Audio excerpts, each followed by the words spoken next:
오늘 우리에게 주신 하나님 말씀을 함께 봉독하겠습니다. 구약의 말씀 여호수아서 1장 1절부터 4절까지 말씀입니다. 이 말씀 봉독할 때 우리 모두에게 주시는 하나님의 음성 들리시기 바랍니다. 다 같이 한 목소리로 합독하겠습니다. 여호와의 종 모세가 죽은 후에 여호와께서 모세의 수종자 눈의 아들 여호수아에게 말씀하여 이르시되 내 종 모세가 죽었으니 이제 너는 이 모든 백성과 더불어 일어나 이 요단을 건너 내가 그들 곧 이스라엘 자손에게 주는 그 땅으로 가라. 내가 모세에게 말한 바와 같이 너희 발바닥으로 밟는 곳은 모두 내가 너희에게 주었느니 곧 광야와 이 레바논에서부터 큰 강 곧 유브라데 강까지 해쪽 속의 온 땅과 또 해지는 쪽 대해까지 너희의 영토가 되리라. 아멘. 감사합니다. 어느덧 한 해 마지막 주일 예배가 됐습니다. 우리가 애써 시간에 종을 울리지 않더라도 무근에는 가게 돼 있습니다. 하나님은 여전히 이 시간의 물레를 계속 돌리셔서 우리를 마치 선물처럼 새해를 우리에게 주십니다. 그런데 이 시간의 선물, 내일의 선물, 2019년이라고 하는 시간의 선물을 받을 때 마음에 좀 주저되는 게 있습니다. 우리는 언제나 미래에 대해서 불안한 생각을 하고 살아가는 연약한 인간이기 때문에 그렇습니다. 그런데 하나님께서는 우리에게 이런 시간의 선물을 주실 때마다 우리에게 들려주시는 말씀이 있습니다. 두려워 말라, 용기를 내라. 용기를 내라 하는 말씀을 우리에게 당부하시면서 새로운 시간을 맞이하라고 말씀하십니다. 용기가 뭡니까? 용기란 인생이 만나는 난관에 대해서 어떤 두려움 없이 확신 가운데 거하며 대처하는 능력을 용기라고 말합니다. 그렇습니다. 이 용기만 있다면 인생의 어떤 시간, 어떤 상황, 어떤 경우를 만나더라도 확신 가운데 두려움 없이 이겨나가게 될 것입니다. 이것이 하나님이 우리에게 주시는 뜻입니다. 사랑하는 성도 여러분, 오늘 말씀을 통해서 새해를 믿음 가운데 용기를 가지고 맞이하시고, 그래서 우리의 삶에 만나는 모든 일마다 하나님의 역사 경험하는 2019년도가 되시기를 주님의 이름으로 축원합니다. 오늘 말씀을 통해서 우리가 새로운 은혜가 함께하길 바랍니다. 우리 옆에 분 서로 권면하시고 말씀을 듣겠습니다. 하나님은 오늘도 당신을 향한 계획을 가지고 계십니다. 첫 번째 우리가 생각할 것은 용기를 가지고 내일을 맞이하자는 겁니다. 오늘 본문의 말씀은 4절로 끊어졌습니다만 사실은 1장 전체를 봐야 하는 내용입니다. 6절 말씀을 한번 읽어보면서 주님의 뜻을 한번 생각해 보겠습니다. 6절입니다. 시작. 강하고 담대하라. 너는 내가 그들의 조상에게 맹세하여 그들에게 주리라 한 땅을 이 백성에게 차지하게 하리라. 하나님은 오늘의 본문 주인공 여호수아에게 이렇게 말씀하십니다. 두려워 말고 용기를 가지라 말씀하십니다. 이 말씀은 이 말씀으로 끝난 게 아니고 7절에도 반복되고 9절에도 또 한 번 반복됩니다. 3번이나 말씀하십니다. 용기를 가져라 말씀하십니다. 이 말씀은 여호수아와 여호수아를 따르는 그의 백성들이 새날을 맞이하며 불안해할 때 주신 하나님의 말씀이었습니다. 여호수아와 이스라엘 백성이 왜 불안해했을까? 이유는 하나입니다. 그들을 인도하던 모세가 죽었기 때문입니다. 1절 말씀입니다. 1절 말씀 다 같이 읽겠습니다. 시작. 여호와의 종 모세가 죽은 후에 여호와께서 모세의 수종자 눈의 아들 여호수아에게 말씀하여 이르시되 여호와의 종 모세가 죽었다는 겁니다. 여호와의 종 모세, 그는 누구입니까? 그는 참 위대한 하나님의 종이었습니다. 그는 출애굽부터 가나안의 코앞까지 이스라엘 백성을 정말 잘 인도하던 훌륭한 리더십이었습니다. 먹거리부터 잠잘 것, 그리고 그들의 안전과 안위를 다 보호해 주었던, 지팡이와 함께 그들 민족을 정말 지팡이처럼 인도해 준 큰 인물임에 틀림없습니다. 그랬던 그가 이제 죽었습니다. 여호수아와 그의 백성은 이제 걱정입니다. 이제 누가 우리를 인도할고? 앞길이 막막합니다. 앞으로 진행될 일을 생각하면 더 괴롭습니다. 근심이 점점 많아집니다. 이제 가나안 땅으로 들어가야 하는데 아무리 하나님이 약속해 주신 것이라 할지라도 그들의 마음엔 용기가 나지 않았습니다. 정탐을 해보니 그것은 너무나 좋은 곳이면 틀림없지만 커다란 성벽이 있었습니다. 들어가기가 쉽지 않습니다. 거기에 사는 사람들은 거인족입니다. 안악자손들입니다. 장대한 사람들이 크고 좋은 무기들을 가지고 큰 문화를 이루고 살아가는 그 땅, 그것이 우리 땅이 될 수 있을까? 그들은 두려워하고 염려했습니다. 바로 이때에 주께서 말씀하십니다. 일어나라. 그 땅으로 가라. 이미 그 땅을 너에게 주었다라고 말씀하십니다. 2절과 3절 말씀을 함께 읽겠습니다. 시작. 내 종 모세가 죽었으니 이제 너는 이 모든 백성과 더불어 일어나 이 요단을 건너 내가 그들 곧 이스라엘 자손에 주는 땅으로 가라. 내가 모세에게 말한 바와 같이 너희 발바닥으로 밟는 것은 모두 내가 너희에게 주었노니. 일어나 가라는 겁니다. 이미 주었다는 겁니다. 과거로 표현하고 있습니다. 현재 완료입니다. 과거, 이미 앞으로 될 일이 아니라 이루어진 것으로 하나님께서 말씀하십니다. 이미 내가 너에게 주었다. 용기를 가져라 하는 겁니다. 저는 인생을 그렇게 살려고 노력합니다. 좀 단순화해서 살려고 합니다. 복잡하다고 많이 생각한다고 인생에 좋은 답을 얻는 것은 아니더라는 그런 경험을 갖고 있습니다. 그래서 가능한 좀 단순하게 생각하려고 하는데 이게 제가 신앙에서 온 제 태도입니다. 하나님이 그렇다 그러면 그런 겁니다. 인생이 복잡하게 생각한다 그래서 하나님의 말씀이 달라지는 것도 아니고 다른 특별한 방책이 있는 것도 아닙니다. 하나님이 일어나라 하시면 일어나면 되는 겁니다. 하나님이 가라 하시면 가면 되는 겁니다. 하나님이 주었다 그러면 그냥 믿음으로 받아들이면 되는 겁니다. 사실 생각해 보면 그렇지 않습니까? 인생의 모든 게 그렇지 않습니다. 물질도 하나님께서 주시면 내 것이 되지만 그러나 하나님이 거둬가시면 있는 것도 다 없어지는 겁니다. 하나님이 그렇다라고 말하면 그 백성은 그냥 그대로 믿고 순종하면 되는 겁니다. 더 나아가서 5절 9절에 이렇게 말합니다. 같이 말씀 읽겠습니다. 시작.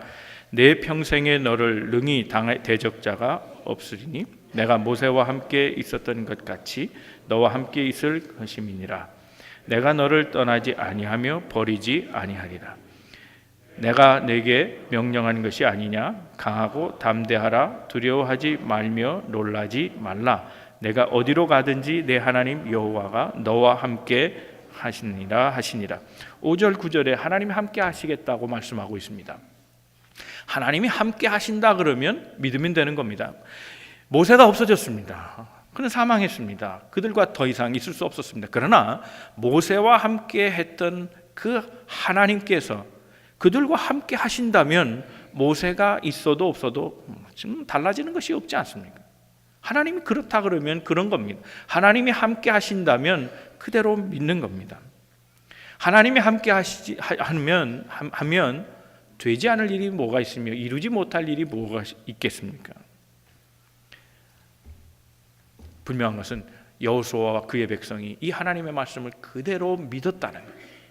용기를 내라, 두려워하라, 가라 할 때 그들은 그대로 순종하고 말씀을 따라왔습니다. 그리고 가나안 땅으로 들어갔고 그들을 이겼고 그 땅을 차지하게 됐다는 겁니다. 새해를 맞을 때 우리가 불안한 요소들이 있습니다. 크게는 자녀 문제가 있겠고 또 하나가 있다면 아마 개인 가정마다 경제 문제가 아마 내년도 발목을 잡을 겁니다. 이 문제들은 항상 있어 왔던 일입니다. 다른 문제들은 매번 가변적이지만 이 문제는 매년 고민해야 되는 문제 아닙니까? 자녀들의 문제만 해도 그렇습니다. 이건 자녀들의 문제만이 아니라 정말 우리 인생의 문제입니다. 자녀를 내 마음대로 할 수 있습니까? 재벌도 내 마음대로 못하는 거 아닙니까? 자녀들을 내 마음대로 못한다 하는 것에서 하나님께서 우리에게 주신 교훈이 있습니다. 하나님께서 우리에게 자식을 주신 이유는 내 마음대로 되는 것이 그렇게 많이 없다는 걸 알게 하기 위하여 자식을 주었다는 겁니다. 이것이 우리 가정에서 주시는 하나님의 교훈이라면, 이것을 확대하면 우리 인생이 다 그래요. 내 마음대로 되는 게 있느냐 하는 거예요. 없다는 거예요. 근데 사람들은 다 자기 마음대로 하려고 하죠. 그러나 계속 부딪힙니다. 인생은 자기 뜻대로 되는 게 없습니다. 그러므로 우리는 하나님을 의지할 겁니다. 하나님이 함께 하시면 되는 겁니다. 자녀들이 가정 안에 있거나 가정 밖으로 멀리 가서 공부를 하거나 타지에 가서 직장 생활을 하든 부모 곁을 떠났든지 어쨌든 간에 거기서도 하나님이 함께 하시면 되는 거 아닙니까? 나와 같이 있는다고 해서 내 자녀가 꼭 잘 되는 것은 아닙니다. 하나님이 우리의 자녀와 동행해 주셔야 되는 거 아닙니까? 사실 생각해 보면 우리가 우리 자식을 우리가 키우는 것처럼 느껴지지만 잘 키웠다는 자식이 도대체 어떤 모양입니까? 어떤 모양을 가져야 잘 키운 자식입니까? 좋은 학교를 나오는 거예요? 아니라고 생각합니다. 연봉을 많이 받는 거예요? 그것도 아니라고 생각합니다. 좋은 직장 다니면서 건강하게 무탈하게? 그것도 아니라고 봅니다. 하나님 말씀대로 살아가느냐, 내 자녀들이 하나님 뜻대로 살아가느냐, 그것이 잘 키운 자식이냐 못 키운 자식이냐의 척도이지 다른 데 있지 않아요. 결론은 내가 애쓰고 바라본다고 되는 것이 아니고 하나님이 우리 자녀와 함께 하시는가, 그거 중요한 거거든요. 가정 문제도 그렇습니다. 경제 문제도 그렇습니다. 한 해를 간신히 넘기는데 이제 내년엔 또 어떻게 살아가야 하나, 이게 우리의 인생의 먹거리 문제가 이게 보통 문제가 아니잖아요. 이때 하나님이 말씀하십니다. 용기를 내라는 거예요. 담대하라는 겁니다. 내가 너와 함께 하겠다는 겁니다. 너의 먹거리는 내가 이미 주었다는 겁니다. 너를 돌보고 있다는 걸 말씀해 주고 있습니다. 여러분, 용기가 필요할 때가 언제입니까? 잘 되고 건강하고 부유하고 그럴 때 용기가 필요한 거 아니잖아요. 정말 필요할 때는 불안할 때예요. 염려가 있을 때, 삶에 걱정이 있을 때 용기가 필요한 거 아닙니까? 이 용기는 그래서 믿음으로 가져야 되는 겁니다. 사랑하는 성도 여러분, 지난 시간도 하나님께서 우리에게 함께 하시고 우리를 여기까지 인도해 주셨는데 내년엔 하나님께서 더 좋은 것으로 인도해 주시지 않겠습니까? 올 한 해를 감사로 마감하시고 내년은 믿음으로 바라보시며 용기 있게 2019년을 맞이하는 우리 모든 성도들 다 되시기를 주님의 이름으로 축원합니다.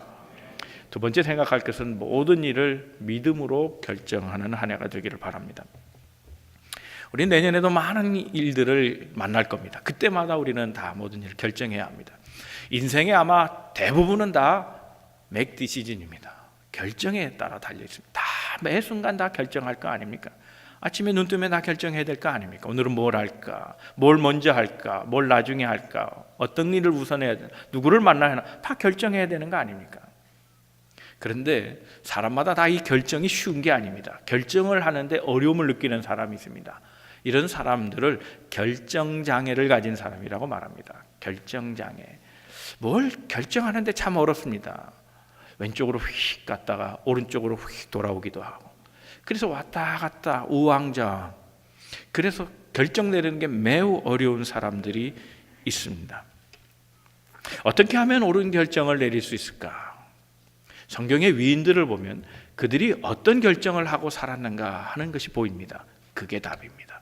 믿음으로 결정하고 살았습니다. 이스라엘 사람들이 이집트를 빠져나왔습니다. 하나님의 은혜로 그들은 종살이에서 벗어납니다. 그리고 약속의 땅 가나안 땅으로 들어가게 됩니다. 그런데 그들은 바로 가나안 땅으로 들어갈 수 없었습니다. 광야를 거쳐야 했습니다. 우리가 이번 성지순례에서도 보았지만 광야로 지나가는 길은 그렇게 멀은 길은 아닙니다. 버스로 가면 불과 몇 시간 되지 않습니다. 물론 걸어가면 좀 길게 걷겠지만 그러나 그렇다고 해서 일주일이 넘어 걸리는 길도 분명히 아닙니다. 그런데 그들은 40년의 시간을 걸렸습니다. 민수기 14장에 보면 그들이 왜 가나안 땅을 그렇게 오랫동안 들어가지 못하고 광야에서 머물렀는가 하는 이유를 설명하고 있습니다. 정탐꾼 사건 때문입니다.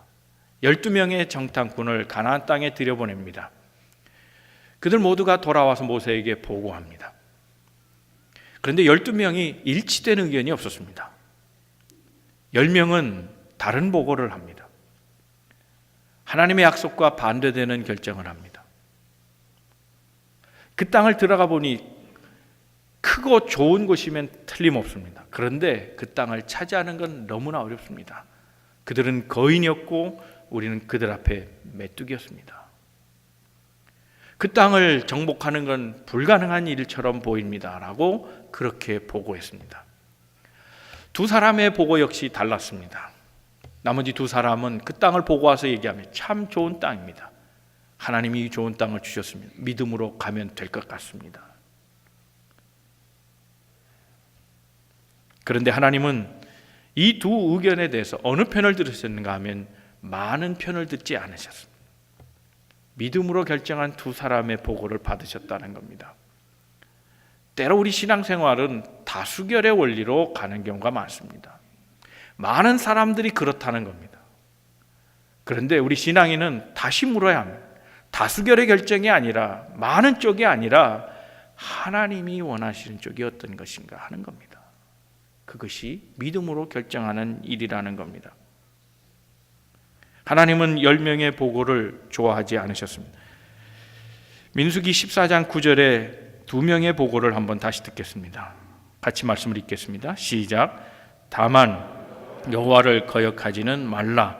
또 그 땅 백성을 두려워하지 말라. 그들은 우리 먹이라. 그들의 보호자는 그들에게서 떠났고 여호와는 우리와 함께 하시느니라. 그들을 두려워하지 말라. 그들을 두려워하지 말라 그랬습니다. 하나님을 거역하지는 말자, 백성을 두려워하지는 말자 하는 겁니다. 그들 백성이 크다고 그들을 두려워할 이유가 있는가? 우리가 두려워할 분은 하나님밖에 없다는 겁니다. 하나님이 우리와 함께 하시니 두려울 것이 무엇이는가? 하나님이 함께 하시는데 그들은 우리의 밥이 될 것이다 라고 얘기합니다. 정반대 얘기를 말합니다. 자, 그렇다면 여기서 우리가 확인할 것은 누가 옳은 얘기를 했냐는 겁니다. 누가 옳은 얘기입니까? 누가 현실적인 얘기를 한 겁니까? 누가 객관적인 사항을 보고한 겁니까? 10명의 정탐꾼입니다. 그들의 보고가 옳습니다. 맞는 얘기입니다. 현실적인 얘기고 그 실제적인 상황이었습니다. 사실을 말한 겁니다. 그런데 하나님은 이 사실에 대해서 부정하십니다. 오히려 분노하셨다고 말씀합니다. 그리고 그들을 광야에서 40년 동안 뺑뺑 돌아 1세가 다 죽기까지 기다리셨습니다. 사실을 말하는 사람이 틀린 겁니까? 아닙니다. 그렇다기보다는 하나님이 믿음 있는 사람을 더 원하셨던 겁니다. 현실에 안주하려고 했던 사람들, 큰 싸움을 벌이면서 손해를 보는 것보다는 차라리 현실에 만족하는 사람들을 하나님이 40년 동안, 물론 그들을 버린 것은 아닙니다. 배척한 것도 아니고 저주를 내린 것도 아닙니다. 그러나 축복은 못 받게 하셨습니다. 하나님 주신 새 땅에 대한 그 축복, 그 언약의 말씀을 누리는 자가 되지는 못하게 하신 겁니다. 왜요? 믿음이 없으면 자격이 없다는 겁니다. 믿음이 없는 백성이 왜 하나님의 축복을 줍니까? 사실보다 믿음으로 결정하는 것이 중요한 것을 얘기해 주고 있습니다. 어느 아버지가 국수를 2그릇 갖다 놓고 아이에게 물었습니다. 그런데 그 국수를 보니까 하나는 계란이 올려져 있고 하나는 없더랍니다. 아버지가 어느 거 먹을래? 그러니까 철없는 아들이 계란이 있는 것을 선택합니다. 그리고 국수를 먹기 시작했습니다. 그런데 다 먹을 쯤 돼 보니까 아버지의 그 국수 밑바닥에 계란이 2개나 있는 겁니다. 아, 잘못 선택했구나. 그때 아버지가 피식 웃으면서 하는 말이 있습니다. 너무 입속을 차리면 네가 속는다. 그렇게 교훈하셨습니다. 다음 날 국수 또 2그릇을 또 갖다 놓고 똑같은 질문을 합니다. 역시 한 국수에 계란이 있었습니다. 한쪽엔 없었습니다. 2번은 안 당해야지. 어제 경험을 가지고 아들이 얘기합니다. 계란 없는 걸 선택합니다. 그 밑에 2개가 깔렸겠지. 그리고 국수를 먹기 시작하는데 웬걸 다 먹었는데도 계란이 나오지 않았습니다. 아버지 건 위에 계란이 하나 있었습니다. 저걸 선택했어야 되는데. 그때 아버지가 웃으면서 또 교훈을 주십니다. 내 경험을 믿지 마라. 내 경험이 틀렸다고 생각하는 순간 너는 화가 날 거다. 그러나 화내지도 말라. 내 경험이 너를 무너뜨리는 순간 너는 억울해하지도 말라. 다만 그것으로 새로운 교훈을 얻어라. 다음 날 또 국수 2그릇을 갖다 놨습니다. 이번에도 역시 계란이 있는 것과 계란이 없는 것이었습니다. 근데 아버지가 또 고르라고 말합니다. 아들이 이번에 얘기합니다. 아버지, 뭐 이런 거 더 이상 이제 뭐 훈련하고 싶지 않다는 거죠. 저를 위해 고생하셨으니까 아버지 그냥 전 뭐가 돼도 좋으니까 아버지 계란 있는 거 드세요. 그랬더니 그 식사를 한 후에 보니까 맨 밑에 계란 2개가 깔려져 있더라는 겁니다. 그때 아버지가 또 교훈을 주십니다. 봐라, 남을 먼저 대접하니까 네가 2배로 복을 받는 거다. 그걸 가르쳐 주시더랍니다. 교훈이 있습니다. 사람은 어떤 선택을 해야 되는지 아무도 알지 못합니다. 눈에 보이는 것을 선택하는 것 좋은 일일 수 있습니다. 그러나 결과는 다를 수 있습니다. 정탐꾼들은 마치 그런 사람들입니다. 제 입속을 차리고 안주하고 눈에 보이는 걸 따라가는 거죠. 꼭 답은 아니더라는 겁니다. 사람의 경험에 의지하는 것, 우리는 그런 경험, 자기 경험으로 사는 사람들을 신앙인이라 말하지 않습니다. 오히려 내 경험이 없더라도, 내 지식이 일천하더라도, 내가 부족하더라도 도리어 하나님 편을 선택하는 사람들, 믿음으로 결정하고 그 말씀대로 두려워 말라, 내가 너와 함께 한다, 내가 너를 도우리라 말씀하신 그 말씀을 믿고 나가는 사람들 하나님이 복 주신다는 겁니다. 눈에 보이는 것이 다 전부는 아닙니다. 경험이 진실은 아닙니다. 자신의 경험을 의지하는 사람은 속고 말 겁니다. 하나님은 믿음으로 결정하는 사람들을 좋아합니다. 내년도 우리는 수많은 결정을 해야 할 겁니다. 다가오는 많은 일에 대해서 어떻게 해야 될지 우리에게 염려가 있습니다. 그걸 어떻게 다룰 것인가? 오늘 말씀은 답은 하나로 얘기하십니다. 중요한 결정을 해야 될 때가 오면 하나님께 기도하십시오. 그리고 믿음으로 결정하고 나가십시오. 믿음으로 행하면 하나님이 도와주십니다. 같은 상황에도 어떤 결정을 할 것인가 하는 것은 그 사람의 세계관과 가치관, 믿음에 따라 다르게 되어 있습니다. 사랑하는 성도 여러분, 실현될 하나님의 약속을 믿으며 내게 주어진 상황을 긍정적으로 보고 믿음으로 선택하여 내년 한 해는 하나님의 도우심으로, 하나님이 함께 하심으로 형통한 2019년도가 되시기를 주님의 이름으로 축원합니다. 세 번째 우리가 생각할 것은 죽음을 각오하면 못할 일이 없다는 겁니다. 성경은 인생은 풀과 같다 그랬습니다. 안개로 표현한 것도 있습니다. 바람이라 말하는 것도 있습니다. 화살 같다라고 얘기합니다. 세월을 이길 자가 있겠습니까? 히브리서 9장 27절에는 사람은 반드시 죽는다 그랬습니다. 한번 말씀을 읽겠습니다. 시작. 한 번 죽는 것은 사람에게 정하신 것이요 그 후에는 심판이 있으리니. 사람은 나이가 들어서도 죽지만 그렇지 않아도 사람은 죽습니다. 병들어서 죽기도 하고 때로는 사고가 나서 죽기도 하고. 사람은 아무리 겁이 없고 용감해도요, 이 죽음 앞에는 약해지는 것이 사람입니다. 사형수들이 그런 사형수들이 있답니다. 사형을 느낌으로 알 때 그때 행동이 1시간 아니 한 10분 1초라도 좀 느려보려고 애쓴답니다.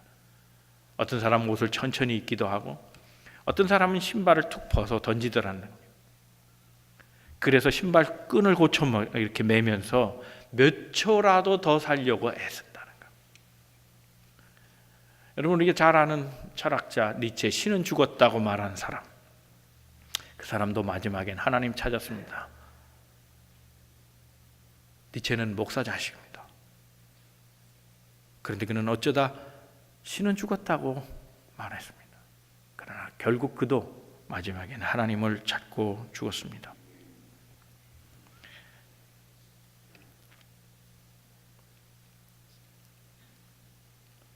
인생을 살아가다 보면 점점 이 죽음에 대한 문제가 이제 다른 사람의 문제가 아니라 내 문제로 다가올 때가 있다는 걸 경험하게 됩니다.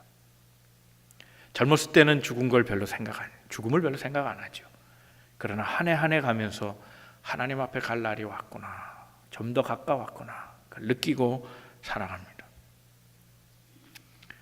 때로 우리는 나이가 많지 않아도 순간적으로 우리가 사고를 경험할 때라든지 또는 내게 어떤 질병이 다가왔을 때 이 죽음을 생각하기도 합니다. 그때 죽음을 생각하면, 묵상하면 할수록 담대해지는 게 아니라 도리어 연약해지고 때로는 걱정이 많아지고 때로는 그것 때문에 도리어 병에 걸리는 경우가 있습니다. 그러나 주님을 믿으면 담대하고 용기를 가지고 죽음을 맞을 수 있습니다. 바울을 보면 그렇습니다. 바울이 고린도후서 5장 1절에 이렇게 얘기합니다. 다 같이 읽겠습니다. 시작. 만일 땅에 있는 우리의 장막집이 무너지면 하나님께서 지으신 집 곧 손으로 지으신 것이 아니요 하늘에 있는 영원한 집이 우리에게 있는 줄 아니라. 계속해서 그는 2절에서 4절까지 이렇게 얘기합니다. 이 장막에서 신음하고 고통한다는 것. 그러면서 하늘로부터 오는 새로운 집으로 덧입기를 갈망하고 있다는 겁니다. 이 장막을 벗어버리는 것이 목적이 아니고 이 육신의 장막에 새로운 것이 덧입혀지기를 바라는데, 이것이 덧입혀진다는 사실을 믿음으로 알고 있기에 나는 마음이 든든하다 그랬습니다. 죽음을 생각하면서 그는 고백합니다. 나는 마음이 든든하다는 겁니다. 그러면서 도리어 그는 역설적인 얘기를 합니다. 차라리 나는 지금 죽고 싶다는 겁니다. 내 장막을 벗고 싶고 주님과 함께 살고 싶다 얘기합니다. 왜 크리스찬은 죽음 앞에서 담대할 수 있습니까? 죽음이 끝이 아니기 때문입니다. 죽음을 통과하는 순간, 죽음은 일종의 관문일 뿐이고 그것을 통과하는 순간 우리에겐 생명이 주어지고 기쁨의 세계가 열리고 하나님과 함께 영원히 사는 행복이 넘치고 감사가 있는, 찬송이 있는 아름답고 밝은 세상을 얻을 수 있기 때문입니다. 성경은 거기에서 설명합니다. 거기에 눈물이 없다는 겁니다. 고통이 없다는 겁니다. 아픔이 없다는 겁니다. 우리의 믿음의 선조들은 순교를 경험하면서도 이런 믿음을 가지고 담대할 수 있었습니다. 죽음 앞에서 용기를 가지고 소망을 가지고 믿음으로 이 모든 일들을 대처하며 살았습니다. 이것을 하나님의 신실한 사람들의 모습입니다. 믿음을 가진 사람들의 모습이라는 겁니다. 왜 이 죽음에 대한 말씀을 드리는가? 노인들을 위한 설교가 아니기 때문입니다. 우리 다 한 해 한 해 늙어가지요. 한 해 한 해 젊어지는 사람은 없습니다. 그러나 우리가 한 해라는 시간, 2019년을 맞이할 때 우리가 죽는 것도 두렵지 않다면 못할 일이 뭐가 있겠습니까? 죽어서 더 좋은 세상을 간다면 이 땅에서 만나는 모든 일들이 뭐가 그렇게 어려운 일이겠느냐 하는 겁니다. 죽기 아니면 까무러치기다 그러는데 우리는 까무러치는 정도가 아니고 죽으면 우린 천국을 가는데 겁날 일이 뭐 있겠느냐 하는 말씀입니다.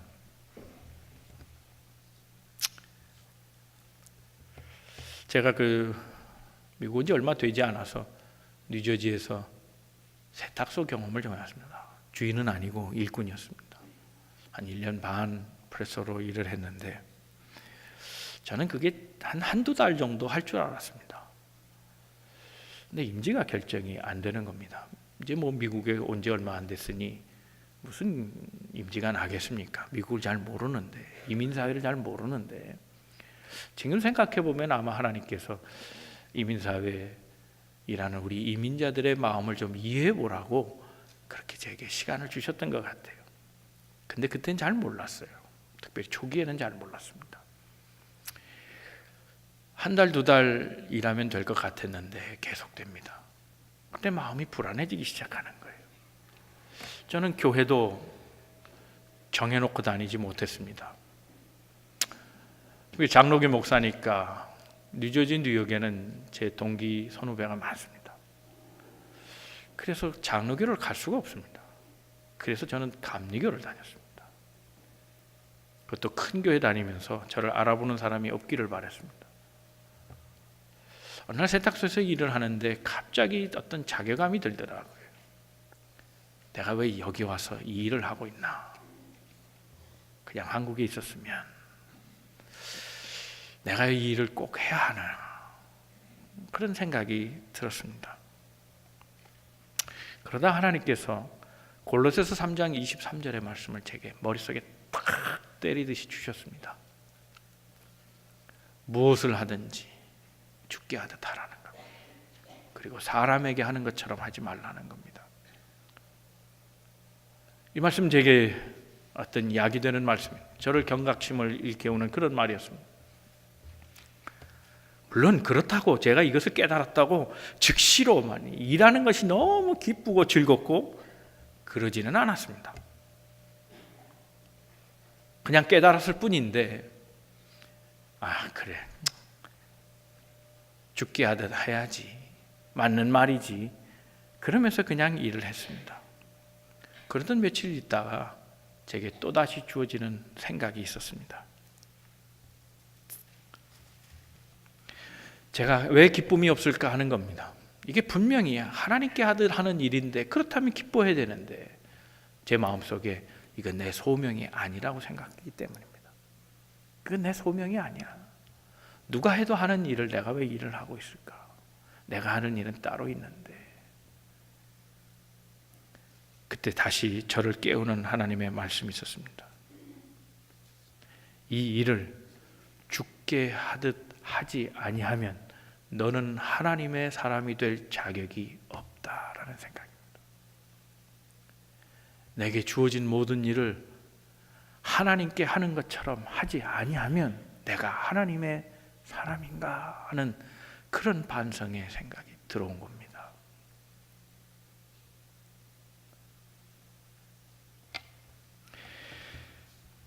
어떻게 하면 이 모든 인생의 문제들, 내게 주어진 일들, 심지어 죽음의 문제까지 두려움 없이 살아갈 수 있겠습니까? 하나님의 약속을 붙드는 일밖에는 없습니다.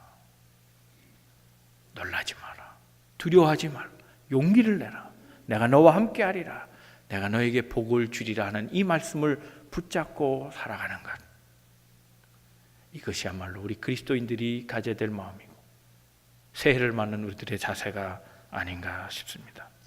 사랑하는 성도 여러분, 내년 한 해 하나님께서 시간의 수레를 돌리셔서 우리에게 선물로 새해를 주십니다. 우리는 망설여지지요. 그러나 하나님께서 말씀하시며 주시는 이 선물, 두려워 말라, 용기를 가져라, 담대하라, 내가 너와 함께하리라, 이 말씀 붙들고 새해 한 해 주어진 날들을 능력 있는 그리스도인으로 살아가는 우리 모든 성도들 다 되시기를 주님의 이름으로 축원합니다. 이제 말씀을 요약하고 정리하겠습니다. 하나님이 그렇다면 무슨 얘기입니까? 아이들은 스스로 돈을 벌 수 없다는 걸 너무 잘 알아요. 나는 돈이 없어요. 너무 잘 알기 때문에 부모를 의지할 수밖에 없는 거예요. 음식도 못해요.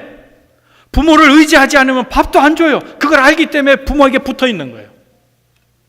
아무것도 할 수 없다는 걸 알기 때문에 모든 것을 할 수 있는 부모를 꼭 잡고 있는 거예요. 그런 마음으로 살라는 거예요. 아무것도 할 수 없는 우리이기 때문에 모든 것을 할 수 있는 하나님을 꼭 붙잡고 살아가는 것, 그게 믿음이에요. 그렇게 살라는 거예요. 더 나아가서 모든 일을 믿음으로 결정하길 바랍니다. 보이는 거로 살지 마세요. 신앙은 다수결이 아니에요. 하나님 뜻이에요. 모든 일을 하나님 뜻에 맞춰서 결정하면 그 결정은 하나님 받으시고 하나님이 함께 하셔서 하나님이 이루어 가신다는 겁니다. 더 나아가서 죽음의 문제를 해결하세요.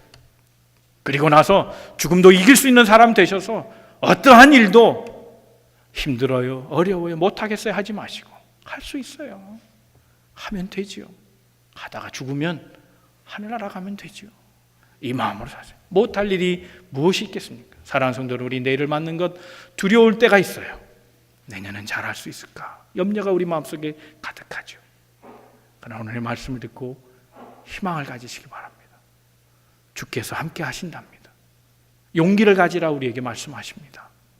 이 믿음으로 살면 우리 한 해 잘 살 수 있지 않을까요?